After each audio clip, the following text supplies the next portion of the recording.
Good morning mga boss! Kung napapansin nyo, nasa harapan ko yung Sir Chip Peanut Butter at may tinapay. Kasi ngayong araw magre-review tayo ng aming negosyo.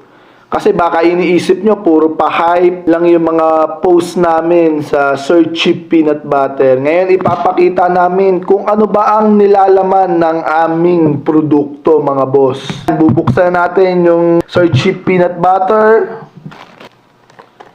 Yan mga boss, pagkabukas pa lang, nakasealed na ang aming bote. Ngayon tatanggalin natin. Ganyan kami kaganda gumawa dito ng aming lagayan mga bossing.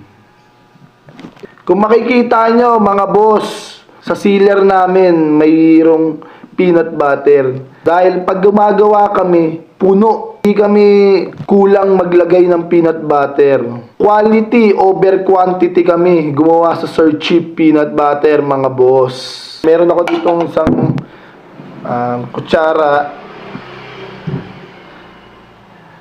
Sakto lang ang lapot ng aming peanut butter mga boss. Yan, kung makikita nyo. Meron akong mangkok dito para itry natin kung gaano kalapot yung aming peanut butter. Yan mga boss. Sakto ang lapot, hindi siya malabnaw na puro mantika mga boss.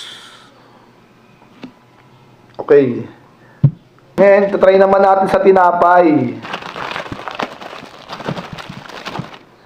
I-review ko kung ano naman ang lasa. Sa mga hindi pa nakakatikim, malalaman nyo boss.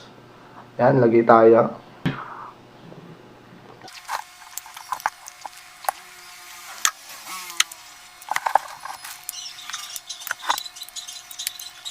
Sa peanut butter namin mga boss, ang matitikman mo dito ay halo-halo. Pagka toasted, may tamis kaunti, may alat ng kaunti, at hindi ganun katamis at nakakaumay.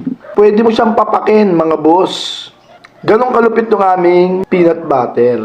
Kung ikaw, hindi ka pa nakakabili, tikman mo na at siguradong magugustuhan nyo mga boss.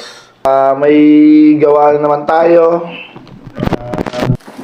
Nga, mamaya i-deliver.